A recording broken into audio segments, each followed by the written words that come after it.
A general's wife, power, and how a young 20-year-old woman interpreted that. Welcome to episode number 76 of Next Level Confidence Podcast. Next Level Confidence Podcast is dedicated for women looking to take their confidence to the next level so they can step into their blue rose and find their calling. Each of you has a very, very unique calling, and our life's journey is to find that calling and have the confidence to step into it. So I want to talk to you today about a general's wife and how I interpreted power and how that theme kind of wove its way through my life. When I was a young airman in the military, I was a medic and I worked in ICU. And we had a general, two-star general bring his wife into ICU, and she was a mess. She weighed maybe 98 pounds. She had bed sores. She had fecal matter in her skin from just laying in her own waste.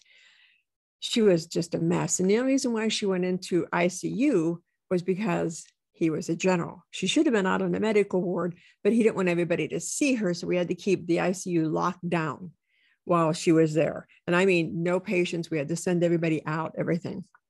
So after about 2 days of taking care of her, I went to my charge nurse, Colonel Dirksen, and I said, Colonel, we need to do something about this. And he's like, what do you want to do? And so clearly, we need to report this behavior because this is abusive. He's abused his wife. Look at her. She's a mess. And he's like, Karen, he's a two-star general. Who are you going to go tell? And I said, well, I don't know. Another general, another person, the chaplain. I don't know. And he's like, Karen, as soon as you light that fuse, it's going to blow up in your face. And I'm like, well, what could he do? Because I'm young, I'm brash, I'm 20 years old. And he's like, you'd be amazed what he could do. So it's just toe the line on this. And every day I'd go into work, and every day the colonel and I would go back and forth. Now I loved Colonel Dirksen and I respected him so much that when we went back and forth, it was more a philosophy discussion than anything. But it was like, I couldn't understand it. And I remember he looked at me one day and he says, Karen, never forget, rank has its privilege. And I just looked at him. I said, yeah, but I'm not when I'm in the military. Yeah, but when I get out in the real world, it's not going to be like that. And he goes, absolutely, Karen, it'll be like that because that's how the world works. As you work up the ladder, you have more privilege and you can do more things as you choose. He goes, I'm a colonel. There's so much I can do. And he was a full bird. So his next step was general. He said, there's so much I could do that I couldn't do as a little, young buck lieutenant. He goes, you're a sergeant. Think of what you get away with now that you didn't get away with as an airman. I took that to the negative because again, I was very young. I was a product. I was in the military in, the late and 76, 77 through, 1980. I was in the military, and that was when women were still kind of being told where their place was. The only reason why I joined as a medic is because medics, you didn't see rank. It was a totally different life. So I took that to mean that it just didn't matter how far up the ladder you went. There was somebody always going to be higher than you that could be abusive. And the abusive angle comes just from having, trauma in my childhood, like a lot of you do. You have trauma in your childhood. So when you see that kind of abuse or that kind of treatment, you internalize it in the way that you interpret the world as maybe not being the safest place in the world, maybe not being a safe spot. And so I carried that with me. And even as a CEO, when men would get in my face, I would step back. It didn't matter if I was right or wrong. We could be arguing about 2 + 2 = 4, and they would say 5. And if they got in my face enough, I would step back because I always remembered rank has its privilege.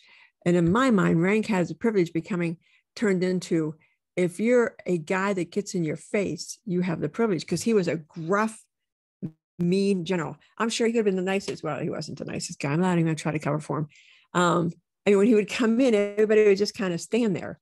Now, I had no intentions of staying in the military. I made my decision in basic training that this wasn't the life for me, that, taking orders wasn't my jam.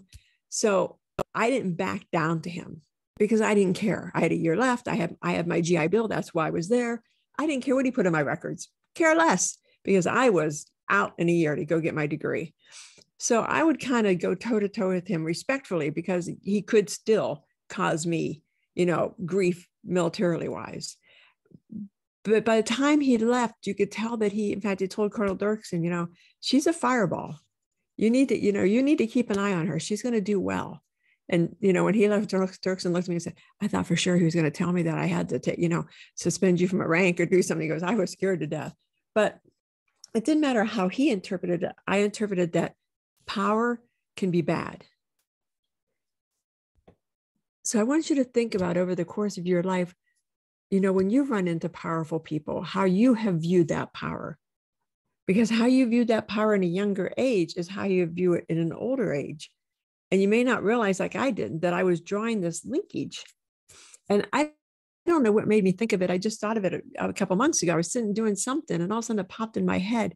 I thought, I wonder whatever happened to that general. Now, to be a general, he was probably in his 40s. And like I said, I was 20.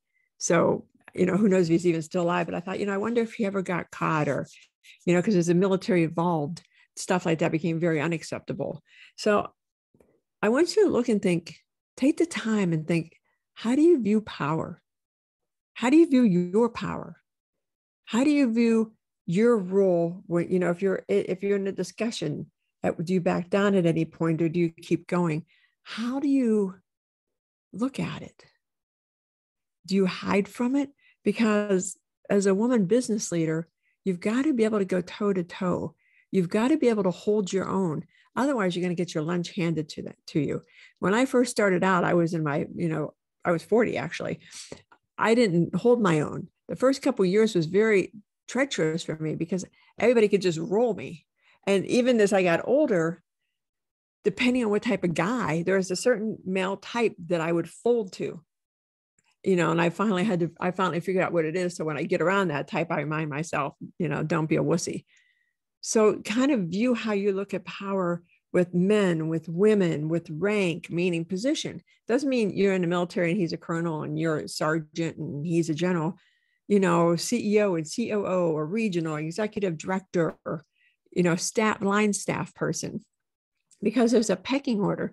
But even when I was at the lowest low position as a CNA in a nursing home and a marketing director in a retirement community, I still was able to hold my own with power. I probably overstepped my bounds so many times. It's pitiful because I just was called to. I knew that I had this strong personality, but when I would bat up to that type of abusive personality, I would shrink. So again, look at how you handle the people around you. Look how you handle power. Look when you shrink. And then look at that type of person that creates that. And then let's get to healing it. Let's learn how to heal it. And if you need any help, reach out to me. Direct message me. If you're on YouTube, write a comment. If you're on my website, there's a contact form just to say hi.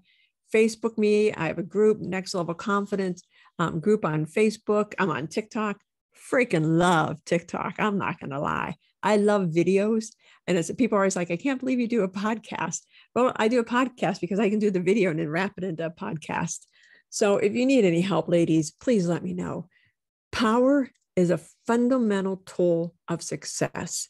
And if power is used correctly, it can move mountains and take you anywhere your dreams go. If not used correctly, then you're going to keep waking up every morning and saying, beep, why aren't I getting where I want to go? I hope this helped you guys. Like I said, reach out to me. I'm going to have an online course debuting in a couple of weeks on May 3rd. So I want you to check out my online course. It'll be fantastic, in my opinion. So I hope this helped you guys. Talk to y'all later. Bye-bye.